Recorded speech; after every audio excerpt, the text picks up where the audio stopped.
আমরা কিছুই করতে পারিনি আল্লাহ, রমজান মাস আমরা কিছুই করতে পারি না। আমাদের মতো গুনাহগারকে আল্লাহ তুমি সেই কাতারে শামিল করো।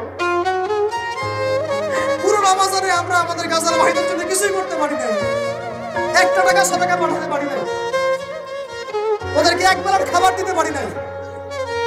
রমজানে আমরা কোরআনের হক আদায় করতে পারি না, খাস করে তওবা করতে পারি না, তাহাজ্জুদ ভালো করে করতে পারি না, তারাবি ঠিক মতো করতে পারি না। রোজা রেখেছি পথপথা রোজা রাখার মতো, আল্লাহ যেভাবে তোমার নবী সাহাবীরা আমল করেছিলেন এরকম আমল আমরা করতে পারি না। তাও তোমার ক্ষমা, তোমার দয়া, তোমার রহমতে আজকে আমাদেরকে ক্ষমা করো এবং এই শিক্ষাগুলো থেকে আমাদেরকে ভবিষ্যতে তৌফিক দান করো, যাতে করে আমরা তোমার রেজামন্দির মতো করে জীবনযাপন করতে পারি, গুনাহমুক্ত জীবনযাপন করতে পারি, ইসলামের জন্য একদম জান মাল সময় সব উজাড় করে দিনের খেদমত করতে পারি। দিন ইসলামকে আল্লাহ পাকের জমিনে আমরা দুর্বল থাকতে দিব না ইনশাআল্লাহ। দিন ইসলামকে আল্লাহ পাকের জমিনে আমরা শক্তিশালী করেই ছাড়বো ইনশাআল্লাহ। দিন ইসলামকে আমরা আল্লাহ পাকের জমিনে বিজয়ী করেই ছাড়বো ইনশাআল্লাহ।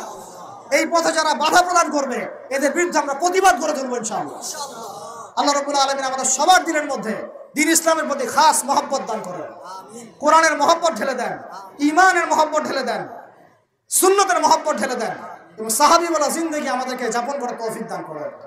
আল্লাহ রাব্বুল আলামিন আজকের এই খুশির দিনে, গুনাহ মাফের দিনে আল্লাহ পাক আমাদের সবাইকে ক্ষমা করে দেন এবং যে ভুল ত্রুটিগুলো আমাদের দ্বারা হয়েছে আল্লাহ পাকের সমস্ত ভুল ত্রুটিগুলো মাফ করে দেন এবং আগামীতে যেন এমন ভুল ত্রুটি না হয়, রমাদানের শিক্ষাগুলোকে নিয়ে পুরো বছর আমাদেরকে জীবনযাপন করার তৌফিক দান করে দেন।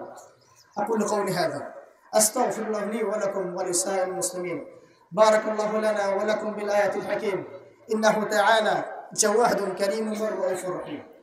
কুমু লিস-সালাহ ইয়ারহামুকুমুল্লাহ।